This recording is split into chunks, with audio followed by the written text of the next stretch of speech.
2026年3月、アメリカ、オハイオ州クリーブランドのセント・ヴィンセント医療センターで、一人の男性が手術台の上に横たわっていた。心臓が止まった。モニターの波形が、まっすぐな一本の線になった瞬間、医師たちは時計を確認した。午後2時17分、蘇生処置が始まった。しかし、男性の意識は戻らなかった。22分間、脳波はゼロを示し続けた。医学的には、完全な死の状態だった。思考も、感覚も、記憶も、存在しないはずだった。だが、男性が後に語ったことは、医師たちの常識を根底から揺さぶるものだった。あの22分間、私はどこかにいた。そして、何かを感じていた。その、何かを、男性はこう表現した。言葉では説明できないほどの、温かさだった。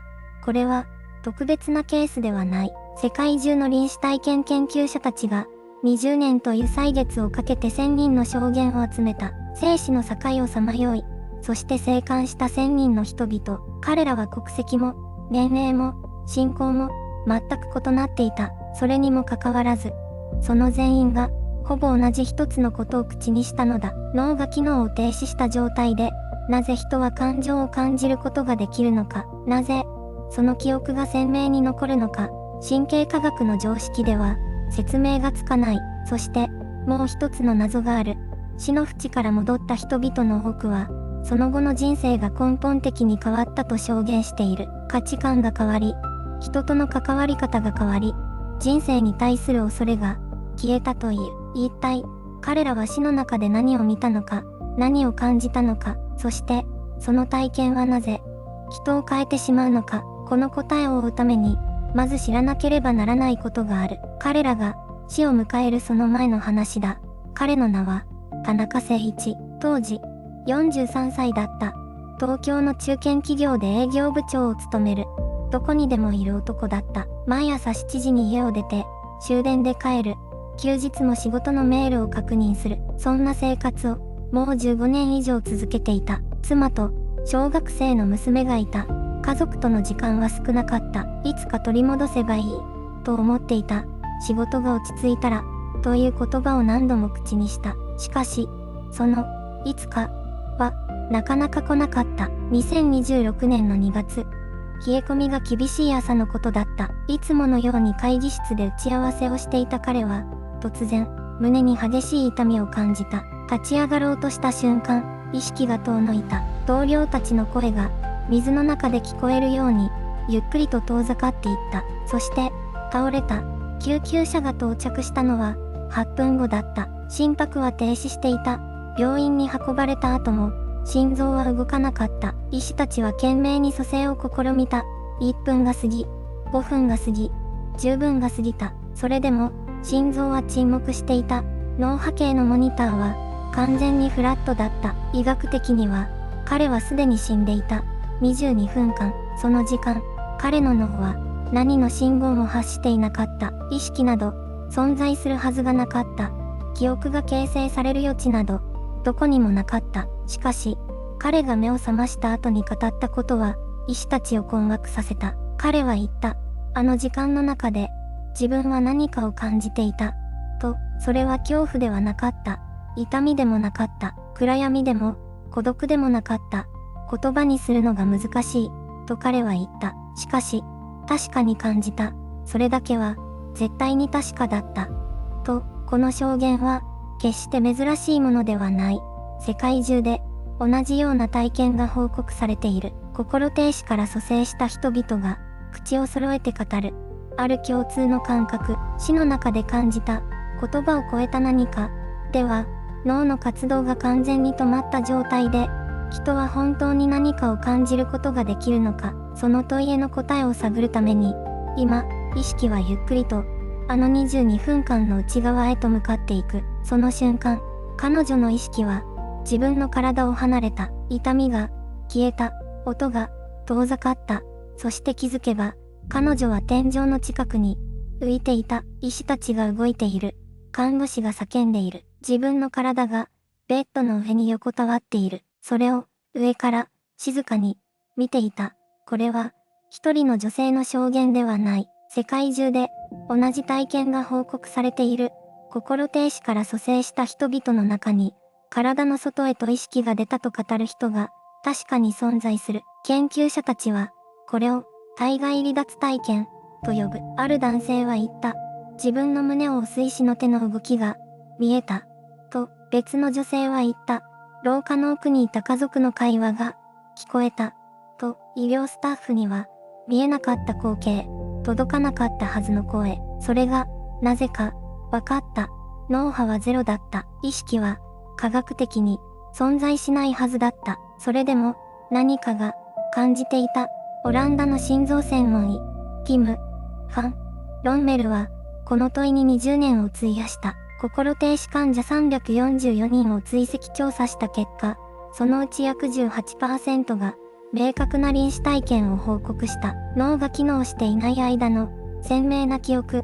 これは偶然では説明できない、と彼は結論付けた。意識は脳だけのものなのか、その問いは今も答えを持たない。しかし、証言は積み重なり続けている。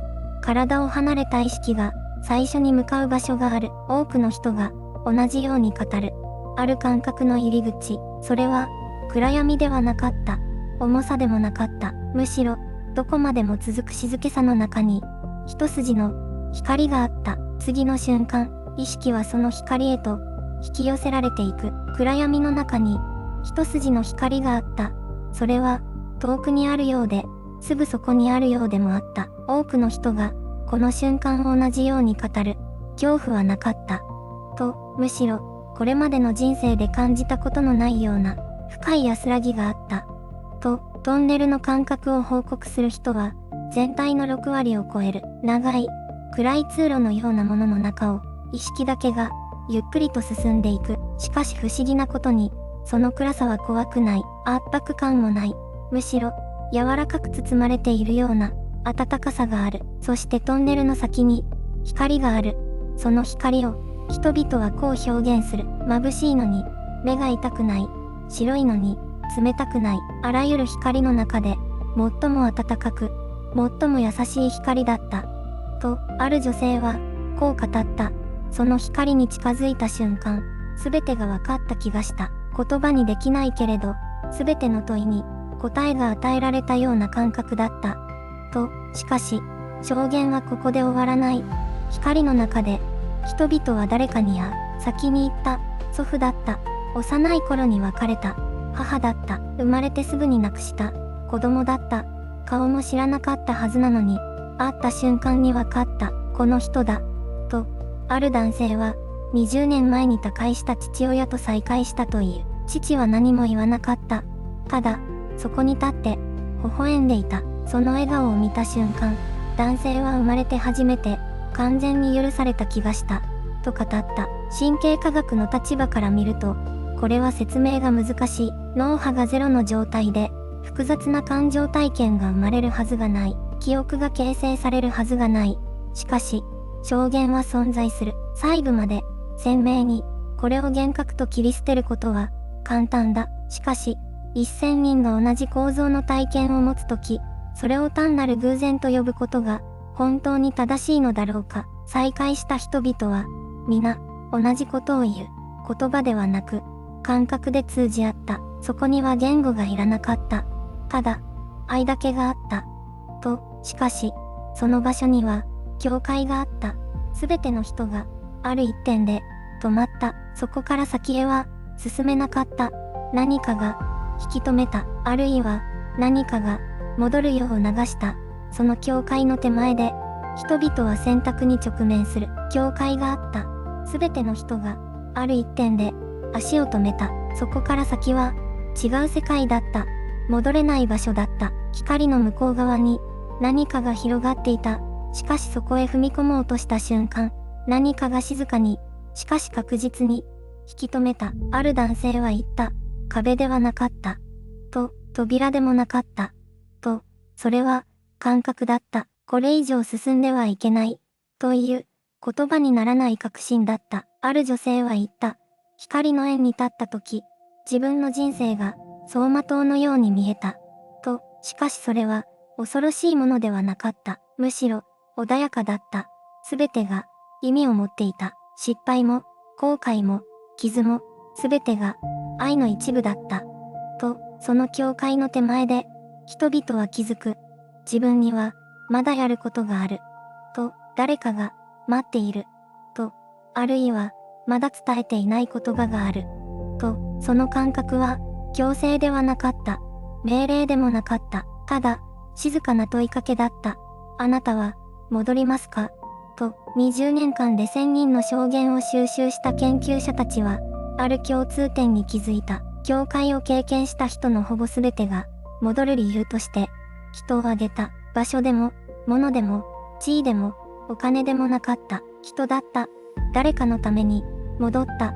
脳波がゼロを示したその瞬間に、なぜ、人は人を思うのか。神経科学は、その問いに、まだ答えを持っていない。しかし証言は、揺るぎなく、同じ方向を指している。意識が消えた場所で、愛だけが、残っていた。教会に立った人々は、その愛の重さを測った。そして、戻ることを選んだ。戻った人々の多くが、こういう、あの教会を経験して初めて、本当の意味で生きることを知った。と、死の縁で見たものが、生きる理由になった。と、しかし、その教会での体験には、もう一つの側面があった。戻る直前、多くの人が、ある映像を見た。自分の人生が、一瞬にして、目の前に広がった。過去のすべてが、光の粒のように、散らばった。それは単なる記憶の再生ではなかった。感情ごと、体験ごと、蘇ってきた。喜びも、悲しみも、後悔も、愛も、すべてが、同時に、そこにあった。これを、研究者たちは、人生のパノラマ、と呼ぶ。人生のパノラマ、その言葉を、初めて聞いたとき、多くの人は首を傾ける。記憶の走馬灯、という表現なら、知っている人も多いだろう。しかし、臨死体験者たちが語るそれは、走馬灯とは、全く異なるものだった。それは、映像ではなかった。感覚だった。幼い頃、母親に抱かれたぬくもり。初めて友人と笑い合った。あの午後の光、誰かを傷つけてしまった夜の、胸の痛み。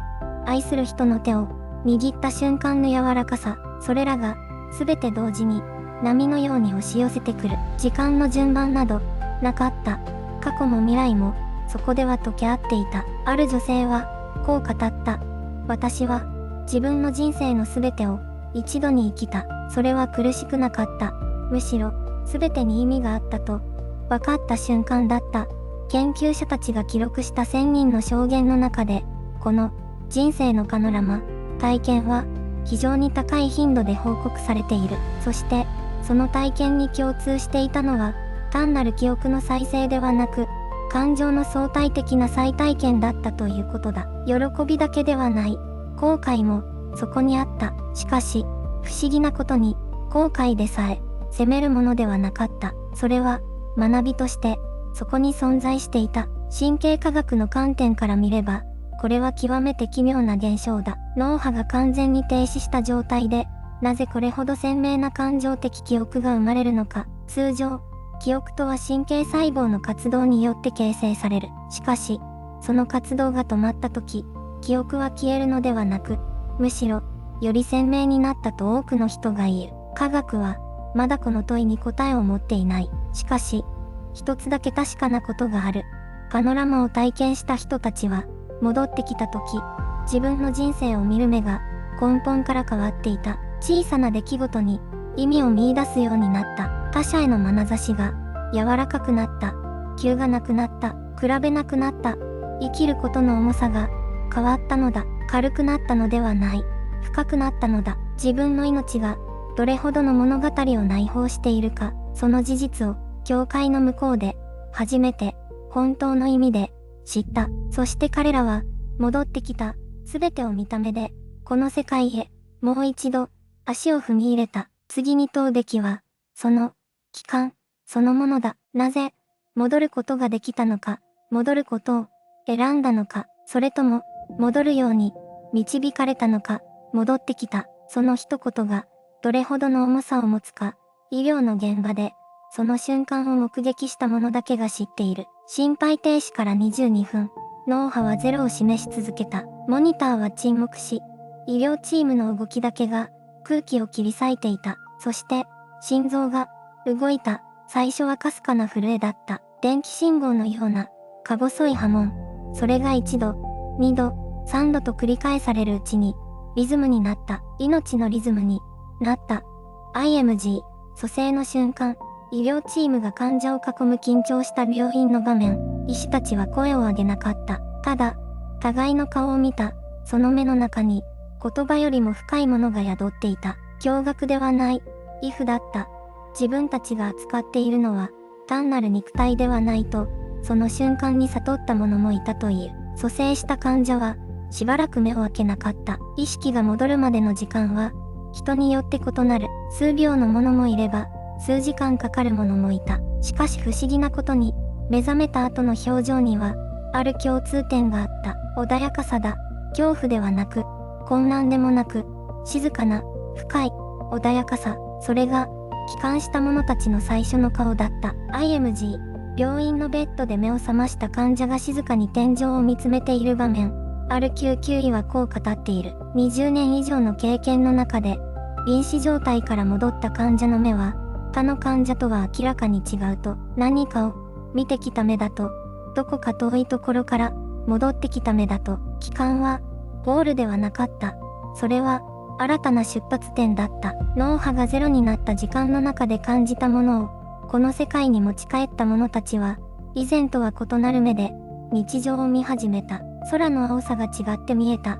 他者の痛みが以前より近く感じられた。小さな言葉がかつてないほど重く響いた。戻ることを選んだのか、それとも戻るように導かれたのか。その問いに対する答えは一つではない。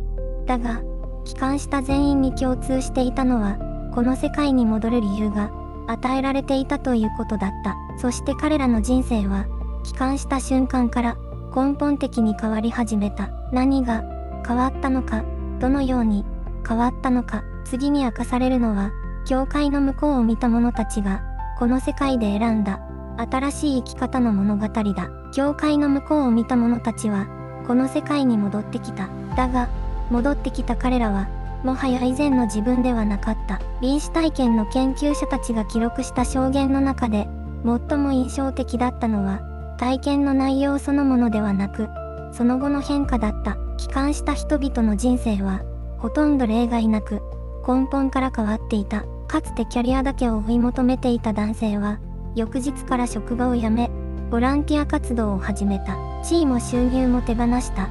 それでも後悔はないと語った。彼は言った。あの場所で感じた愛に比べれば、地位も名誉も、何の重さも持たなかったと。長年、家族との関係に亀裂を抱えていた女性は、目が覚めた瞬間、涙を流しながら夫の手を握った。言葉より先に、手が動いていた。何年もかけて積み上げてきた壁が、22分間の沈黙の中で、音もなく溶けていたのだ。変化は、本人だけにとどまらなかった。家族もまた、変わっていった。帰還した者の目が、別の光を帯びていることに、周囲の人間は気づいた。怒鳴ることがなくなった。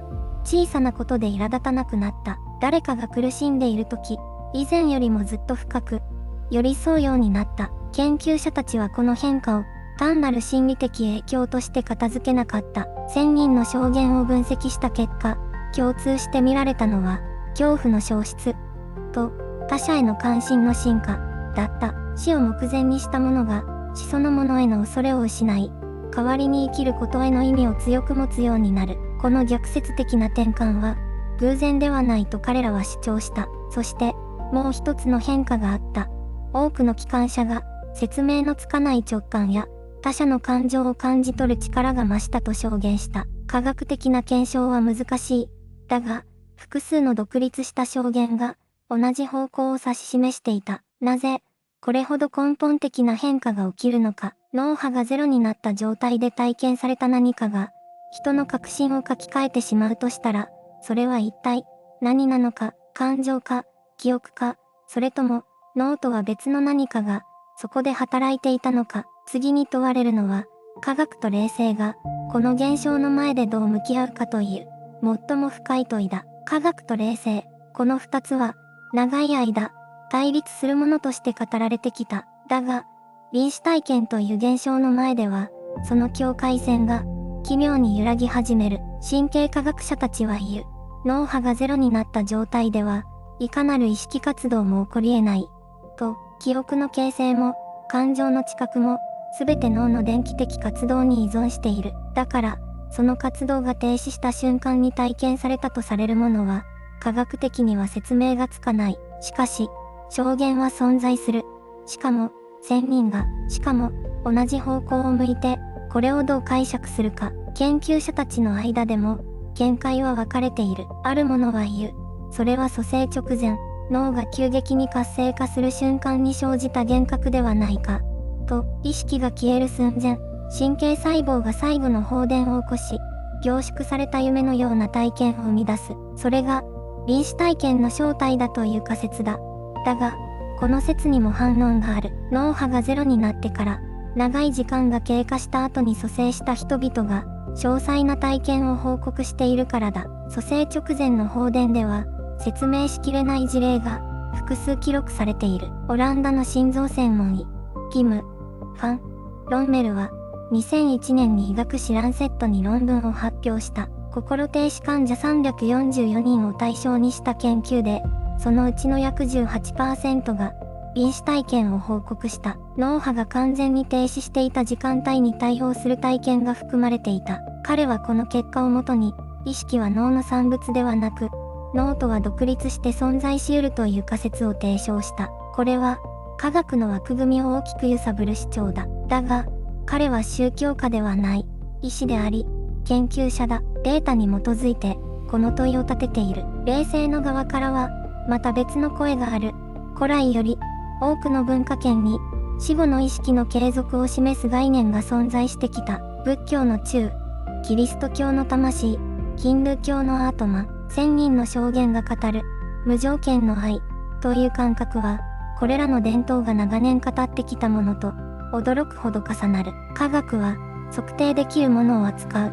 霊性は、測定を超えたものを語る。だが、この体験は、その両方の領域にまたがるように存在している。どちらか一方だけでは、捉えきれない。では、この体験が残すものは何か。1000人が持ち帰った何かは、ただの幻覚で終わらなかった。彼らの人生を根底から変えた。